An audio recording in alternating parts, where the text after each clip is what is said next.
What's up, everybody? It's Andre Iguodala from the Golden State Warriors here.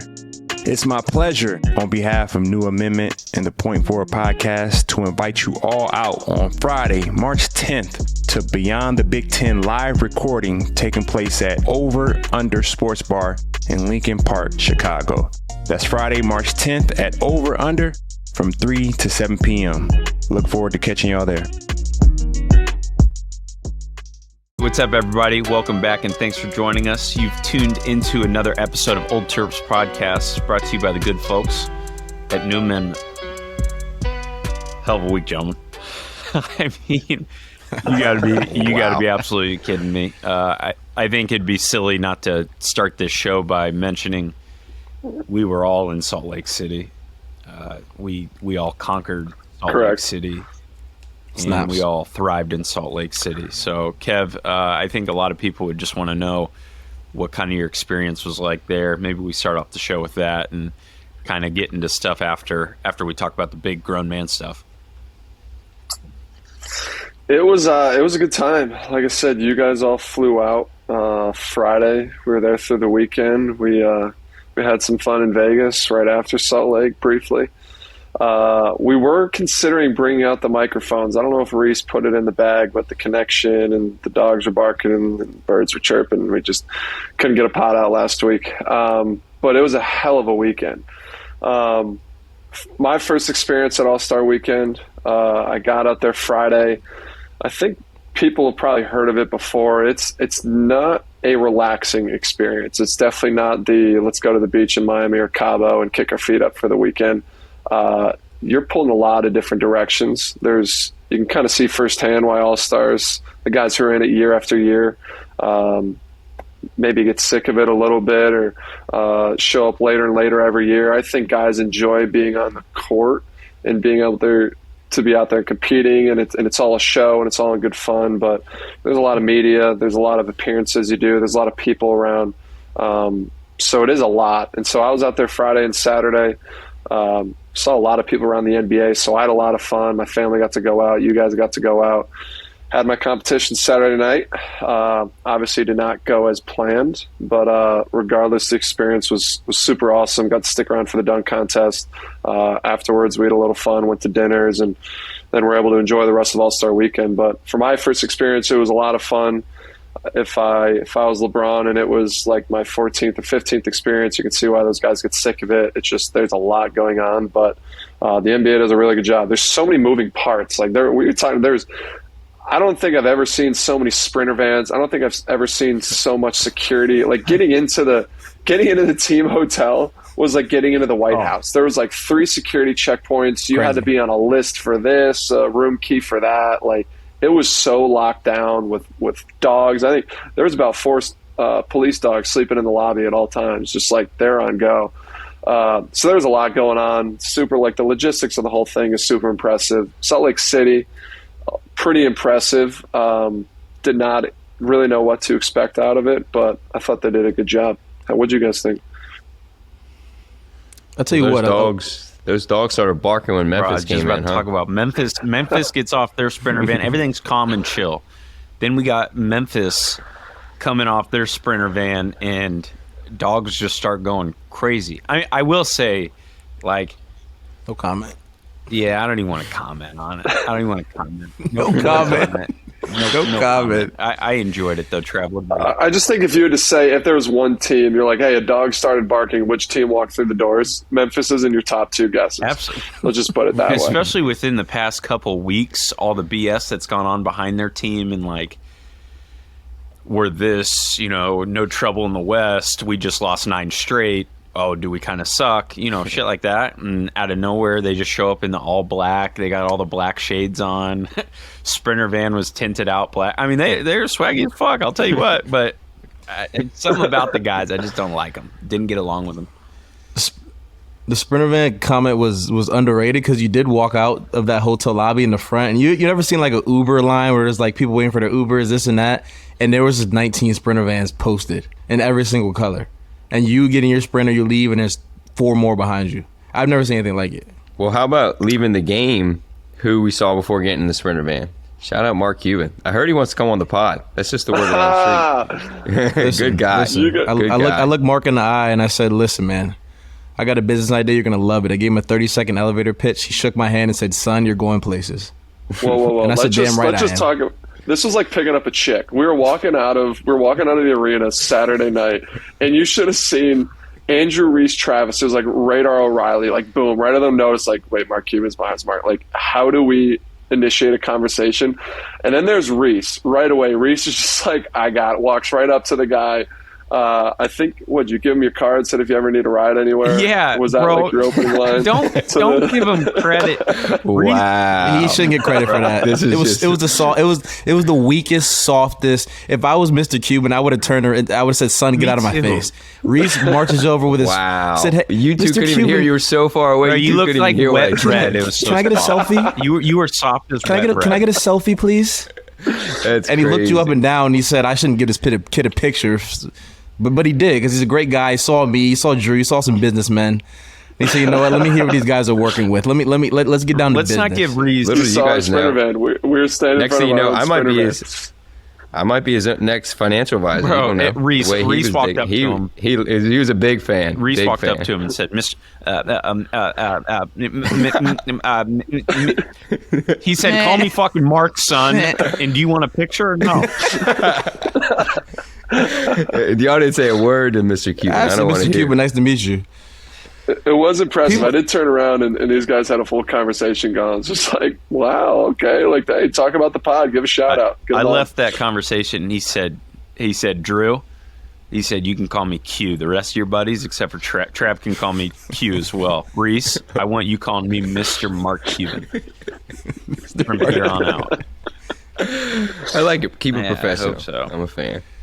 A lot of people forget, though, 10 minutes before that, a couple guys were on the court hanging out with the in celebrity circle, just taking in the dunk contest. I looked the security guard in the eyes and I said, hey, man, I was in the skills contest 20 minutes ago. Let me down there. He said, son, get down there. Then Drew said, I'm the coach. Get down there, bud. I said, I know. I need to get my guys fired up. See the guy in the green jacket? It's one of mine. He's fired up for me. He was like, whoa. He was like, you're a young coach. I was like, yeah, you better believe it, buddy. He's like, follow me on Twitter at thecoach.com. I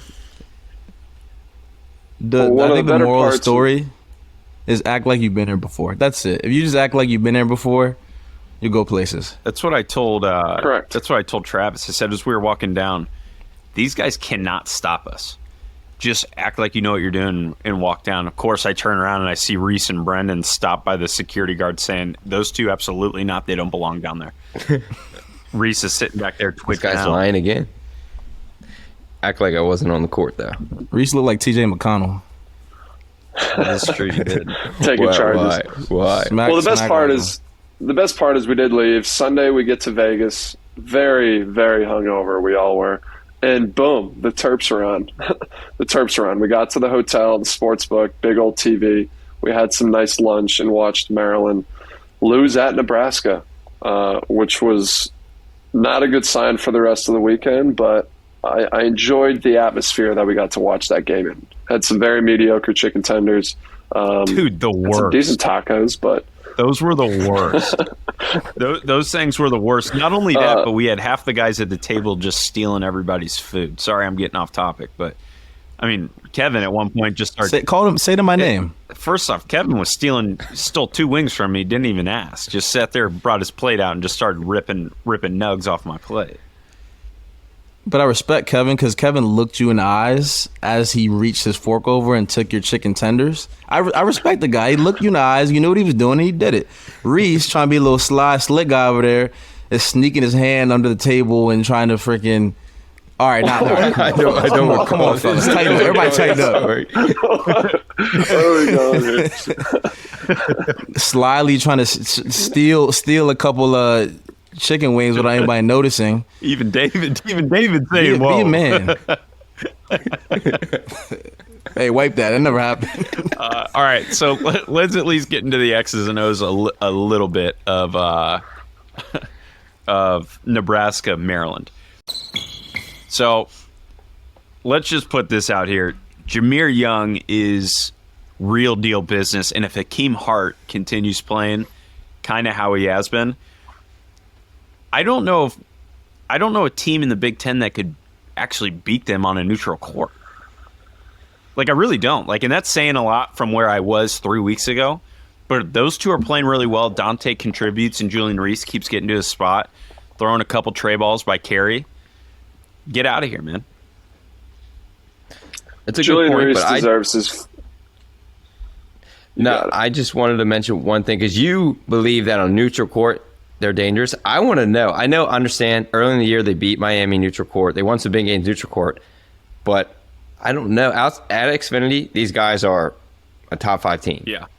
But I do wonder, losing at the road in Nebraska, I get it. They pack it too. They're playing really well. Nebraska looks good. But I don't know. Neutral court, so tournament talk, 2 tournaments coming up. You guys think Maryland will play well? You don't know. History has told us.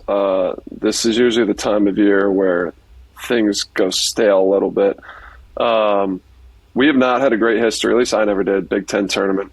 Not sure what your guys' history was. I don't think we ever really advanced that far. Hoping it's different with this team. Obviously, the buys will help. It's all about matchups. For me, though, I got to give Julian Reese his flowers. He's played super well these last couple weeks. I feel like imposing his will, staying out of foul trouble. He looks a lot better, more comfortable. He looks stronger in the paint. It's been a great anchor. Like you said, Hakeem has stepped up. Jameer has been there all year. It's still just that Nebraska game, it felt like we were going to steal it. It was one of those games where it never felt like we're playing well. Nebraska's a tough place to go in and win. Like, it's a long flight. It's weird. You're not really, you're not like worried about Nebraska, but you go into their building expecting to win, and then it never really feels like you play that well. And we just hung around. Like, we hung around all game. It felt like they were playing well. They had energy, and we were still in the game, which for me is usually a good sign. And just weren't able to get a shot off at the end of the game. Weren't able to execute, obviously, and get a win. I think you give Juju's flowers. I think like the last, honestly, I was going to say 2 weeks, but it might even be like 3 or 4. He's been like a completely different player. Like, I think early in the season, it seemed like the physicality a little bit, the caliber of big in the Big Ten was like giving him a little bit of trouble. He's turned it around, and then Hakeem has been like, I think he's been one of the best in the league in the past 2 weeks. I mean, he's averaging like 17 and a half in his last 4, I think, but it's been on like 60% from the field, 70% from the field, something crazy. He's passing the ball, he's rebounding. He has kind of, I think, mastered that little in-between game where he gets downhill a little bit, puts his shoulder into guys, gets to his little mid-range push shot, and he's like 6'8", 6'9". It's tough to guard. He has completely, I think, unlocked this team in the way we've played. Those 2 guys, I think, deserve a lot of credit for how we've played. I agree. Something that's surprising to me too with this team is also our depth. I think we were unsure. That was a big question mark going into this year, was what was our bench going to give us? And continuously, I think our bench has surprised me in a very good way. Jahari Long, Ian Martinez looks really good to me this year. It's just like he's athletic. He gives a lot of effort. He's not a liability on the offensive end anymore. Defensively is obviously where he shines. But we're getting really good minutes from guys off the bench that I think at the start of the year we were questioning how much depth we're going to be after our top 5. Yeah. Well, I said, watching that Nebraska game, I said, like, Jahari Long, he got on the court, and I was like, I completely forgot about him. I wonder why he doesn't play a little bit more. I get Jameer's our best player. He's going to play 36 minutes a game. But I have wondered, especially in moments where maybe, Don isn't shooting the ball like we would love to see him shoot it, why a guy like Jahari Long hasn't played a little bit more. He just, every time he plays, I think it's like, okay, he's solid. Like, he's making solid plays, which is, I mean, you need guys like that to kind of complete your rotation and eat some of those minutes. And I think, like we're saying, depth, I think 8 guys is plenty. And I think that's kind of what they've set to. I think in a tournament, I think you need 8 guys to run with. And like we were saying, it's rare that we usually say a bench guy and say, I think Jahari Long should play more minutes. He looks great. He's a great backup one. He comes in and he's aggressive. He kind of picks up slightly where Jameer Young left off, which is exactly what you want. And I do think Ian's been incredible. A lot of people want him to start, but maybe he's just comfortable being the 6th man. He's an incredible guy to come out off the bench. So that's been great. But really this whole team has been shocking. It's been awesome to see. You'd like to win at Nebraska, but the game before that, I mean, beating Purdue at home, top 5 win, first since maybe Duke back in almost 10 years ago. Yeah, first top 5 win since Iowa, I think like 2015. I think my freshman year team beat them when they were number 3. But it was just, there was more hype around this. It was much more. Was that at home or against? No, it was at home. It was more needed. It's like Adam Woodbury, Utah. Peter Jock. Oh, Utah. wow. It was Utah. Peter Jock was there. This game against Purdue, if we're going to talk about that a little bit, felt so much more needed because we lost to UCLA in such a terrible way that. Exactly. We were beating teams. We were beating ranked teams. We beat IU. We beat Illinois, et cetera, et cetera. That was our first time, I think, we beat a team where we sat down and said, okay, we actually can beat any team in the country because we know Purdue can beat any team in the country. At home, neutral, away, it doesn't really matter. Once you get that confidence, I think that's kind of what takes you to the next level. And, we talk about all the time. February is one of those games where, Travis and I think we spoke about this today a little bit. Michigan State is going to feel that loss today for a long time, not just because, tough loss, you up 13 with 1 minute and 30 seconds left, but because go a step further, that lingers. Now, can we win? Can we finish games? Can we close games? Instead, our guys are thinking, we can beat Purdue. We can beat any team in the country. It doesn't matter if it's at home. That's not... When we were on the team, I feel like we never once sat there, maybe at some points, but we never once sat there and said, we beat Michigan State at home. We could have only beat them at home. That's our only chance. No, if we beat Michigan State, we're like, shit, we just beat Michigan State. I think it carries a lot more confidence than what other people take it for, which is a good home win, For the most part, I think this Big Ten season has gone where everybody's beating up on each other. Like there's a lot of the same records in the middle of the conference. I know we had a win against Illinois that now seems like forever ago. We beat IU at home. IU feels like they've been getting beaten all year. It didn't feel like it was a good win at the time, but it didn't feel like it was a resume building win. Like, no, this Purdue win is the one you hang your hat on. Like they've separated themselves, not only in the Big Ten, but in the rest of the country. That Selection Sunday comes up, it's like, hey, that Maryland team beat Purdue. And I know it was at home, but I think that was such a huge win for us confidence-wise for the fan base, because that was like that's a really good team. We just came in and we beat them handily. Like that wasn't – I know that was – it was a close game up until, the 16 minutes, 12 minutes in the second half, and then we really got some separation. But like you look back, I mean, that wasn't a game that came down to the wire. Like we had that game in hand for the last 8 minutes of the game. So it was really great to see for us, obviously. I think you both touched on it. Like, Drew, you mentioned UCLA was probably like our other elite opponent we've played, and they blew us out of the gym.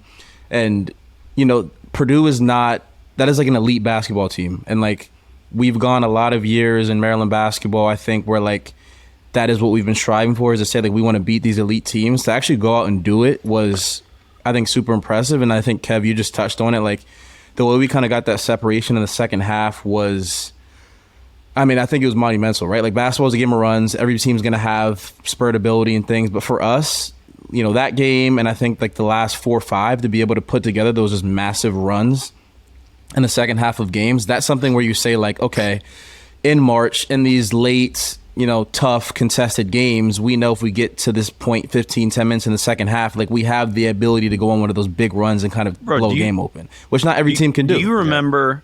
when we were playing LSU, my senior year, you guys' junior year, Reese, obviously sophomore, and we're down 15 points with like 13 minutes left in the second half. And I remember we brought it into a huddle and we all sat there and we went back to a game that we did that before.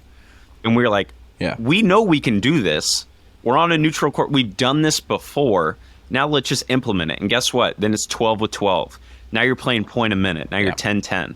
6, get to that point where you're in striking zone, and we did that. So I think any run or any big victory, home or away, or anything that you can just kind of hang your hat on is monumental going into the tournament, because then you can look back and say, 15 with 15 left, that's doable. It's not likely, but it's doable. I think we should expand on that point too, because I think a lot of people watch games and they look at the score, like, again, down 15 with 15 minutes left.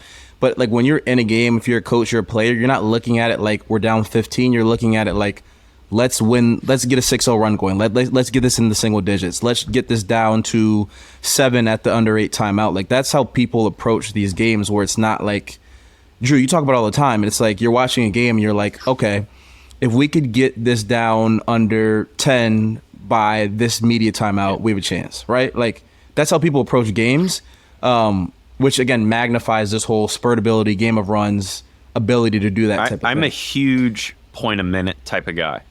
So, like, under the 12, that media timeout, I'm really big on, 12 with 12 is doable. 10 with 10 is doable. Because you don't want to get into a mentality of, and we've talked about this a couple times on the podcast, where if they score, the game's not over if they score. You just have to match their scores and score a couple more times. You don't need to go on a 15-0 run. You just need to you need to win each media timeout by 3 points. You win by 3 points on each media timeout. Guess what? That's a point a minute. So you just, you do those small things and you chip away, because you don't want to get into a mentality of, they score here, this is done. No, there's 11 minutes left. You're down fucking 10 points. Relax. You can still figure it out. And everyone knows who's played before, been on the other side. If you're down 12, or you're the team that's up 12, and the team cuts it to maybe 5, all of a sudden you're real tight. You're thinking, we were up 20 at one point. No way we blow this. And that's like the second the Iowa game went to overtime. I don't think anybody thought Michigan State was going to win. They got tight. They were up 20. They were up 12 with a minute left. When that comes back, you get tight, and you almost have no shot because you're losing the confidence. One thing we were saying too is that this Maryland team has experienced a lot this year, and like you're saying, they've beat an athletic team like Miami, and then they come and beat a team like Purdue. I think they have ultimate confidence. I see any team they face, I feel like they're going to be confident enough to take them on. I agree. The thing I love about the identity of this team too, and we talked about in the Nebraska game, is I love obviously the style. Like, we get in people's shit. We bring people off the bench to continuously just pick up guys full court. But how many games have there been this year where we are not the tougher team, where we're not punching first? Like, there hasn't been. Like, very maybe few. UCLA. Like, Michigan. I think you look at the games we've lost. Michigan State and Michigan. At Michigan. At Michigan and UCLA are the only two I can think of. Every game, like, you go on and it's like the way and like the tenacity that we play with every game, it's just like, it's fun to watch. And you love to see it by a team that had a lot of question marks going into the year with a new coach, and we didn't know what the talent was going to look like. Like, these dudes play hard every night. They've punked a lot of teams this year just by like, hey, we're tougher than you, we're bigger than you, we're stronger than you, we're more athletic. We're going to go win this game because of all those attributes. Yeah, we might miss a couple shots, but like, it's just constant pressure over the course of the whole game, continuous pressure. And I think for me, it's fun to watch. I haven't seen this brand of Maryland basketball in a while. It's obviously not something that we all played for. We just played a different style. But the way that this roster is and the players they have, you love to see it. I agree. And that's not easy to like replicate. I think college, like, toughness is such a huge buzzword across college basketball. Like, and I don't think there are certain programs that you associate with like toughness, and everybody can't do it. But like, that's like a Michigan State thing. That's yep. It's not a lot of West programs Virginia. West Virginia. Yep. There's not a lot of programs that you look at and you think of toughness. Right now, I think our team is one of the few where I look at and I say, okay, they're tough. Like, and that is something, like, again, like in March, late in season, that is something that carries you to victories, when you know, like, if we just go out and we're the tougher team, we're gonna have a chance to win. And it starts but with you say, the like, the identity, like when other teams go and play against us, and if you ask an Iowa fan, why is Maryland one of the best? Why is Maryland 5th in the Big Ten right now? Like, I was gonna be like, I mean, they have Jameer Young, he should be first team all conference. They have a bunch of other guys that are good players, but like, why have they won so many games? No, they're tough as nails. Like, they pick up full court. Like, offensively, they work for shots. They offensive rebound. They rotate 8 or 9 guys in. And it's like you said, there's not a lot of programs that build that up. And it'll be interesting to see if Willard, if he continues that team to team year after year. And like, what's also important about that is, like, we'll talk about this more, I'm sure, later next week, but like, when you're playing in a tournament setting where it's single elimination, where you don't really have time to game plan, where you're playing back-to-back days, like, that is also something that wins games. It's just like flat out who's going to be tougher. Who's going to get up and just say, I'm going to win the game. Because like in these tournament settings, like a lot of that X and O's, basketball, a lot of that stuff gets thrown out the window. We talked about before, who wins in March? Michigan State. Who's a tough team? Michigan State. I think Maryland's going to take on that identity. I think, like we said, they got punked maybe 2 or 3 times this year. And a couple of them are just bad calls with the refs. But I do think that Willard will implement this moving forward, and I think Maryland will always be considered one of those tough teams now. It's also why, I think it's a huge reason also why we haven't lost at home. Like it's, we play that certain brand and style of basketball, and then you put the crowd behind it. Like that's a huge thing to try to overcome. We're almost there. I didn't even notice senior night this weekend.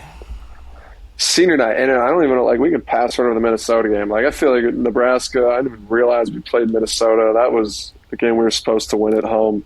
I think everyone's looking forward to what's to come, obviously, tomorrow. It's another big game for us, but it's at home. I think we should be confident. Bro, Minnesota, those guys just suck. Let's just call it what it is. No offense, no disrespect. Those guys are not good. We handled our business as we should. And I don't know. Senior night is a special, I think, occasion for a lot of reasons. We sold out the X again, which I love to see. Like, that is a massive gym, and for us to continue to sell it out like this, I think speak volumes of the fans. But you guys know, senior night is special. Like it's a special time. I'll ask this question because I did not have a senior night. All you guys did. Is it what you expected? Was it better? Was it worse? I think every year you see 3 senior nights and you're like kind of look forward to like, hey, this is going to be my day.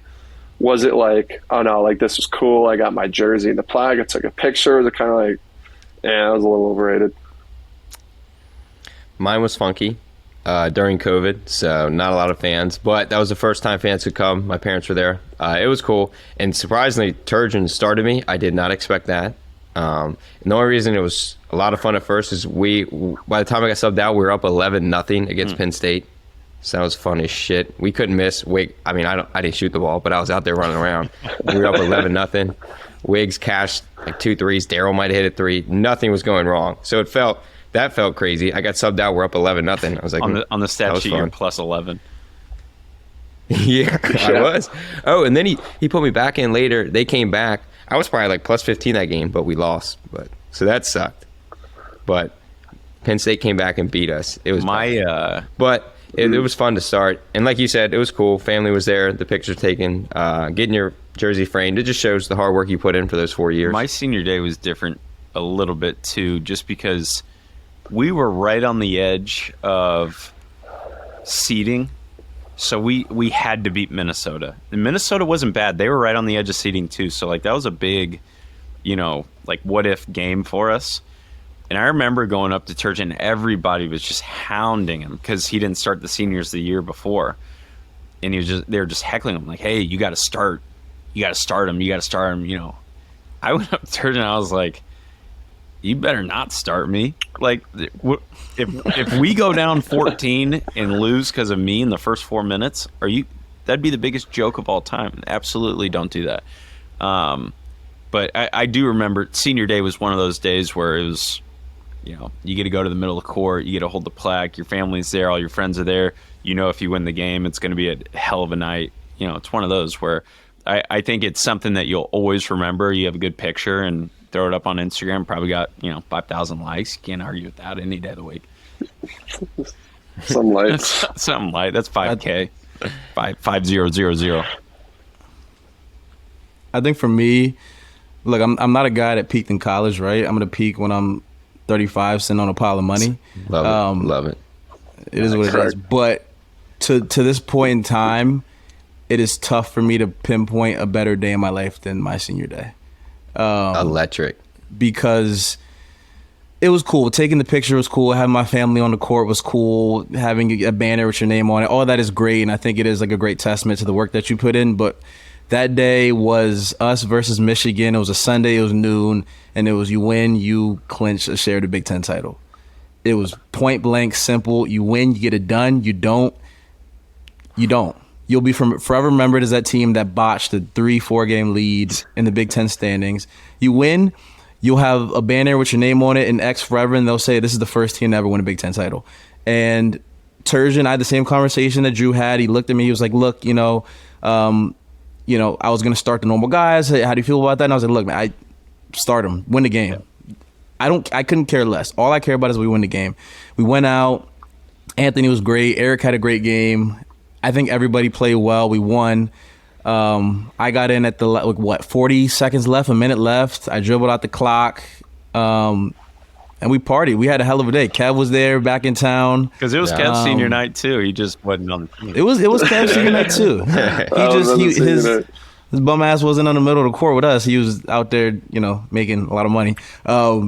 But it was I don't know. It was like a great way to end it, I think. And it was kind of crazy because that was the last game I ever played, right? Like, Big Ten tournament got canceled, NCAA's got canceled. That's how we went out, which was unique. But it was, I don't know. That's the part I think it's lost in. Is like, it's a special day. It's a lot going on, but there's a broader, bigger, overarching story in your season, right? It's like, and it's great. Like, we all had opportunities. It was like, this is an important game we had to win, And it was a lot of tomorrow fun. will be different too, because this is a massive seeding game, just like we had. Like, we have to win this game. Northwestern has a 1-game lead on us. This is how you get a double bye in the Big Ten tournament. We have it sold out senior day, but who cares about senior day if you lose? You know what I mean? Like, you can't tell me Jarrett, Checo, and all those guys had a fun senior day. We got beat by 40. You know what I mean? Yikes. I can say I had a fun senior day because we won by 14 points. You guys can say it because you guys won. There's just, like Travis said, there's a broader picture.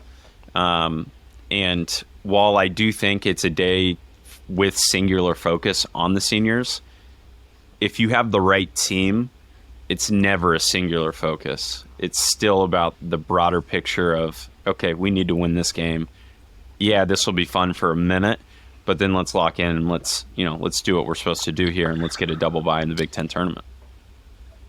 But I think it is also definitely important to note that it just like that day, that game feels different, right? Like, we, as a senior, you practice the walking out with your family, and they have all these banners and things up in the gym. And Turge, he was talking about how, okay, our warm up is different, right? Because you have this big ceremony before the game. Like, there's a lot of emotion, and it is like not always easy to remember and focus on like just playing the game. So like, it's possible there are jitters. It's possible that they come out and they jump on us a little bit because it's not their senior day. They're here to spoil that. The better you can like manage those emotions and harness it and like fuel that into effort, energy, winning plays, the better it is. Because at the end of the day, like, the best way to make the senior night special, memorable is to win. For sure. I remember that day too. Travis's. Me and Bruno came and we went to that game. We had played a game in Memphis the night before, stayed over in Memphis, flew that morning, and it was like, even for me, that would have been my senior day, and it was like a weird feeling. Everyone was trying to make it inclusive, which for me was super awkward because it was like, look, it's not my senior day. It would be, but it's not. Even after the game, we sat courtside. We got to do the announcement on the big screen where they the I have Maryland pride, which is a lot of fun. Everyone at Maryland's Bruno's the president at Maryland. He goes back. Everybody loves that dude. And then after the game, when everybody stormed the court and you guys were cutting down the nets, that was kind of for me hey, I get to schmooze and see Tosh and talk to Matt and the different people around the program. And then Turge came up to me and Bruno. He's like, hey, do you guys want to cut down the nets? You guys were a part of this. I remember it was the same conversation. It was just to be honest, coach, I'm good. Yeah. As much as I was a part of this, I wasn't. I had nothing to do with this season. I watched from afar. It was great. And I love that they try to make it inclusive. But I remember that was just a weird energy day for me because I was so happy for the program and the school, but everyone was also trying to include me and Bruno and everything that was happening. And I was man, I'm good being a fan. I'm good being here. I'm supporting Ant. He's my classmate when I came in, my guy Trav, Andrew, you guys were all on the team. But I remember just that energy of that day. I was just and a little bit just ready to get it over with and get back to Atlanta, play the next game. But it was that was a great game. I mean, you guys took care of business right from the jump. And now Bruno's the man, but I would not be shocked if Turge asked Bruno first. If Bruno would have been up there with the whole net around his neck, yelling at everybody. That's what he does. It's the energy man. He's president of College Park. Mr. Energy when it comes to that type of stuff. It's funny y'all bring that up because they had Kev, they had you and Bruno on the mic, and the whole we have Maryland Pride thing. And I promise it was the middle of a timeout, and he almost broke the speakers in the gym because of how loud he yelled into that microphone. I was like, brother, like relax. Like it's a microphone. It amplifies your voice. You don't need to yell. You can just. And we have Maryland Pride. I'm like, yo, all right. Somebody get this guy off the court. He's gonna get him out of the building. The entire speaker system, and the entire game's gonna be screwed. And he won't be invited back again. But no, it's a special. It's a lot of emotion, a lot of energy. But it's a big game. Like it's a really, really big game. Northwestern has been a surprising team. I didn't see this coming from them. I'll tell you that. But to play for a double bye in the Big Ten tournament is huge, right? Like that is the difference between going to a championship and not. So, dude, I think double byes in the Big Ten is so underlooked. Where am I saying that right? Is it overlooked or underlooked? Underrated is what I mean to say. Where if you get that double bye, like Kevin, you played. Bad example.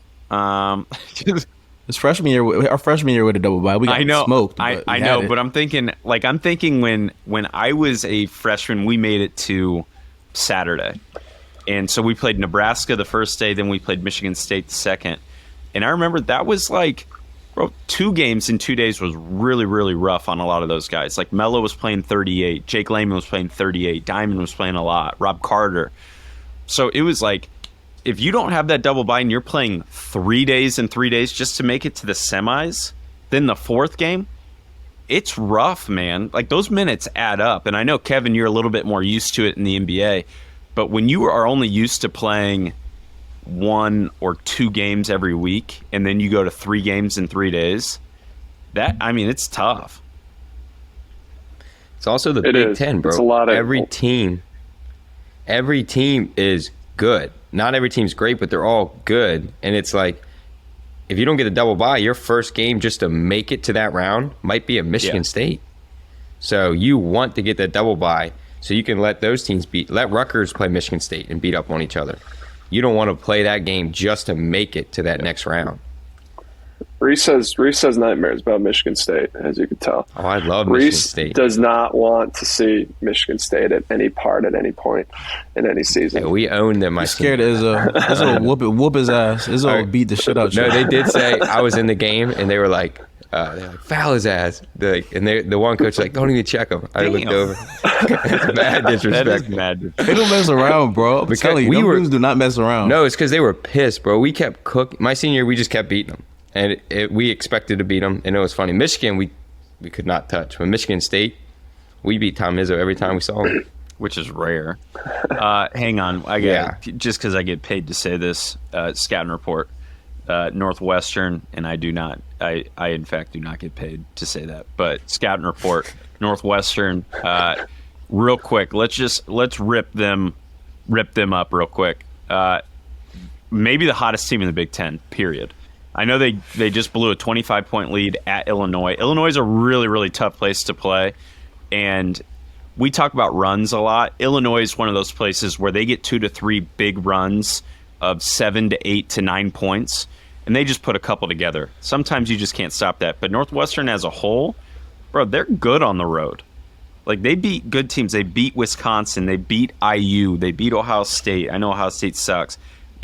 They've beaten a lot of really good teams on the road that you can't sit there and say, hey, this is going to be an easy win.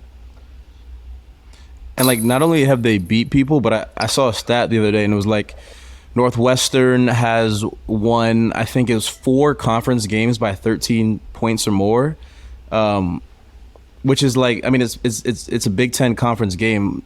99% of those games are close. That was an impressive stat to me because it was like, look, they're not just beating teams, they're beating the shit out of teams. They guard, they kind of bump and hand check a little bit, but it works. They get away with it. They guard. They're always in the right position. And then on the offensive end, they got a couple guards who kind of just like boogie, right? Like Boo Booey can go get a bucket. Chase Audige is Boo tough Booey's as going to be nails. first team and- All Big Ten. See, I'm curious to see what they do with that because He will be. there's like 6 guys that are going to be right there for that. Shout out, you guys know where Boo Booey went to high school? Troy High School in upstate New York, same conference as Shenandoah, where your boy went. Me and Boo Boo, we played each other in high school. He was actually, I was a senior, I believe. He was a sophomore. We beat the shit out of everybody in our conference. We beat them. Played for City Rocks. Boo Boo, he actually comes from a big basketball family. His brother Taylor Battle, who went to Penn State. So that guy can play. Boo Booey, bro, Boo Boo's always just had a lot of shit in his game. Like, he's a guy who can just like give the ball and he can go get you a bucket. He was super under recruited, which to me like made no sense. He didn't really blow up in AAU, and not sure the story of how he got to Northwestern. I think it was a lot of connections wise. Obviously, he shows he deserved every bit of going there. But I remember when he signed there to Northwestern, thinking like, damn, good for him. Like, he had to do a year of prep. I wasn't sure where he was going to end up. Ended up at Northwestern. I'm like, this guy's, by the time he's a junior, senior, just because he can go get a bucket, like, he's going to be somebody that people know about. But yeah, Troy, New York, went to high school there. I used to play him in high school. He was a young buck, so I used to give him that work, but he's killing it. You remember in the summer, Kev, when we were in Chicago and we were with him? I remember talking. Yep. I remember talking to him. He was like, because I was, I was drinking a little bit. I was saying whatever. I was talking about Northwestern. You're gonna stay at Northwestern. You guys suck. He was like, no, I think it's different, bro. I think we're building a culture. Like, I honestly believe that we have something that a lot of people don't see, and he proved it. I mean, the kid went out there and he is absolutely balling, like we said. But more than that, his team, like, they actually have pieces with Audige and, they're big, Barron, and, all these different guys. Like, they had Nance transfer out, like one of their best players transfer out. And now they have the best defense in the Big Ten, or at least top 5. And yes, they're experienced all in one. It's weird. They have a weird mix. They have 2 guards that can go. They have a big that's solid. They have a good shooter. They defend well, and they have Collins, who I think is a really good coach. So I think they have the pieces to put it together. I just didn't see it. Obviously, he did. And the other thing with them, though, is like they've won, and they've won on the road. Like, they're not going to come in tomorrow and be like, oh, Maryland, tough home and road environment, this and that. Like, they're going to walk into the X tomorrow and be like, we can beat these guys, right? Like, they've won at Wisconsin, at Indiana, at Ohio State. They had Illinois on the ropes on the road. Like, these guys are not going to be phased at all. They're going to come in tomorrow and try to whoop our ass. And I bet Boo Booey, he takes his matchup with Jameer tomorrow personally. Because these are 2 guys that are both like on the cusp of like first team all league, and they're both kind of guys who maybe weren't on the radar at the beginning of the year the way some might have thought. He's going to take that personally. They're going to go out 11-6 in Big Ten play, and they've lost 3 games at home. Like, and I'm sorry, Northwestern is the easiest place in the Big Ten to play. Like, plain and simple, it is the easiest place in the Big Ten to play. So that's I played tougher high school games. That's part of the reason. I literally played tougher high school games. But that shows how tough they are, bro. Like, going on the road and being, what are they? 13. They're 6-3 on the road. That's disgusting. That's disgusting, especially when the rest of the league. It's hard to do. Overall, Purdue 13-1 at home, Maryland 15, IU 14-1, Illinois 14-2. Like, the top teams, where they don't lose at home, and these are the guys that were going in there giving IU that 1 loss. So let's just hope that they're not giving Maryland that 1 loss, unless we're careful. They have the firepower to do it. Yeah. And Boo Booey, just so you guys talk about him, pretty impressive though. Freshman and sophomore year, averaged 10 points per game, which is good. It's fine. The junior year, 14, and this year, senior year, 17.6. So good for him, like you say, sticking around, staying to the grind, trusting his coach. Like you said, Collins is great.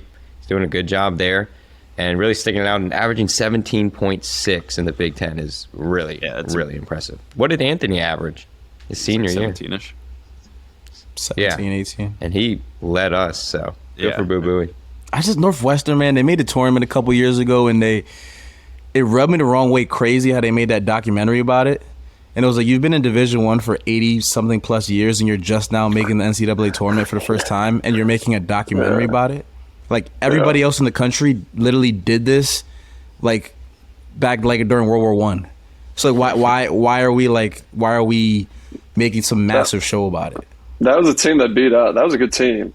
Scotty Lindsey, Vic Law, It was a good team. Brian McIntosh. They whooped y'all. Headband went crazy on you. Derek Pardon.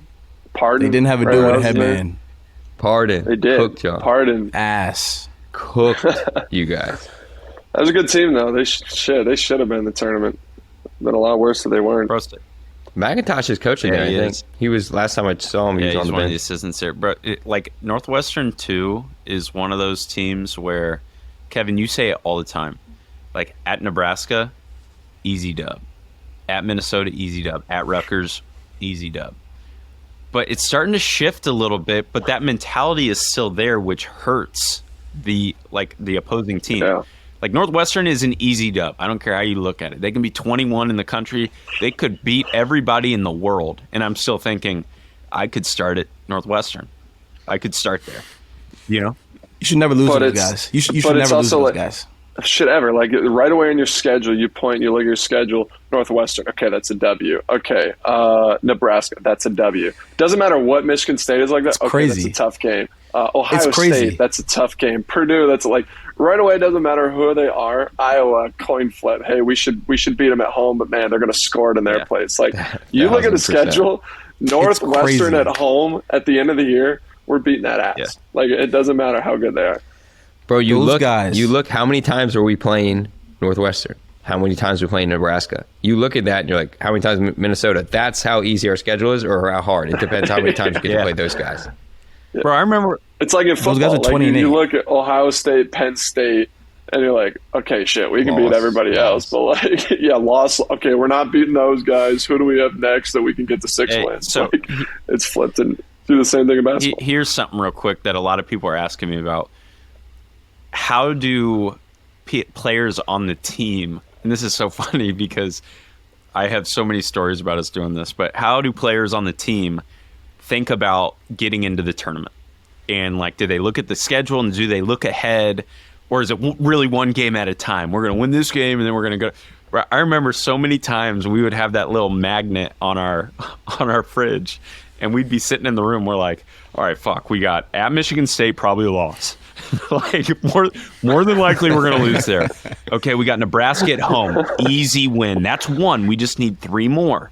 You know, then we're going through and we're like, Rutgers. Like once you get to February, I don't care what anybody says, you're looking for those easy wins.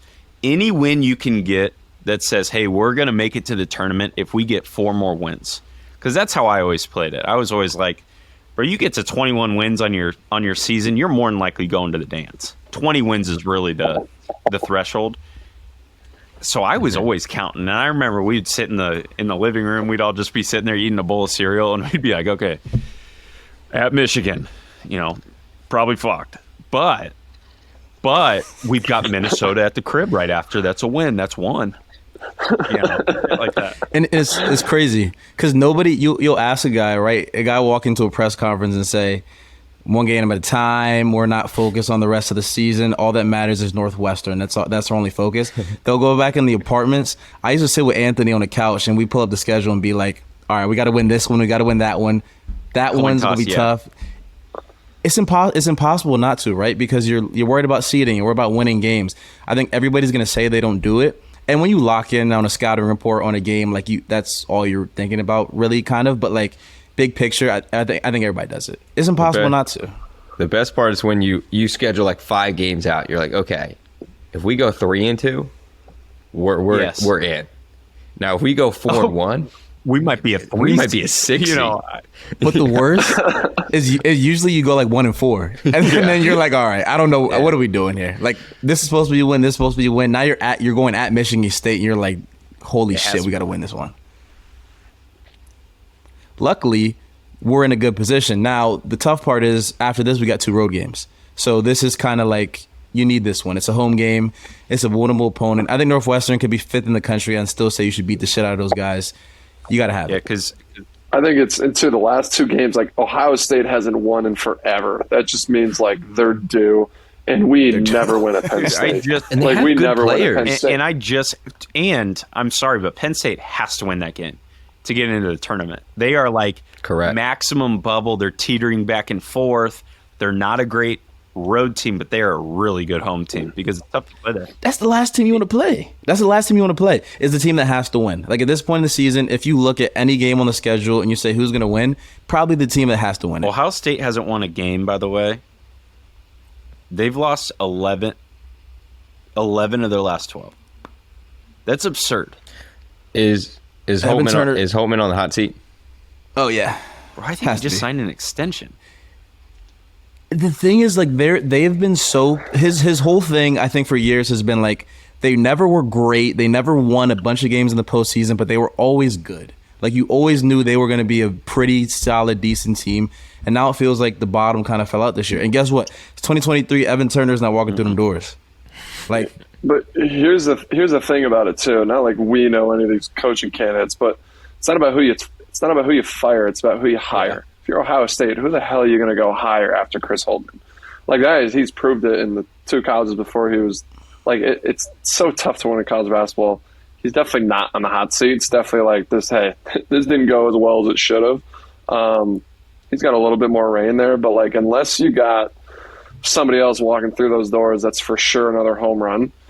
I mean, especially what you've seen around college basketball, like with all the scandals and all the off-court issues and Beard out at Texas and what's potentially happening in Alabama and Arkansas. Like, there's so many good coaches that, like, there's no guarantee you're going to find somebody that's more proven than Holtman walking through those doors. I think that was 100% to Ohio State. They expect to win, though. At Ohio State, like, those guys expect to win. So even if it's not like okay, he's getting fired as soon as the season ends, I think now he's in a position where, like, he needs to make something happen fast, because I think people were already kind of over the mediocrity. Like, he's put out good teams and they haven't won anything. Like, you got to go win something. Similar to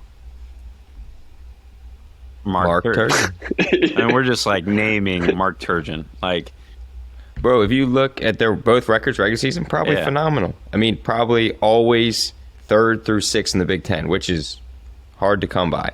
But it's that March. I mean, when they lost to Oral Roberts, that probably. So the only thing I'll say to that, and like, there's only 5, 6, 7, 8 coaches maybe that you can say differently. Name a coach that's not their calling card. You know, you sit there and we talk about Matt Painter all the time. They went to an Elite 8 one time, and it was a miracle run. You know what I'm saying? Like, you go another step further, like, just somebody name me a random coach, like anybody. Just name me somebody. I can't even. Huggins. You said that hasn't won. Like, it's the Blue Bloods make it far every year. And guess what? They're locked up. That's year. A contract. Like, they are not leaving. Yeah. So everybody wants to say, oh, we expect this and we need the next big coach and we need, blah, blah, blah. Everybody's story at the end of the year is we lost our last game except for one.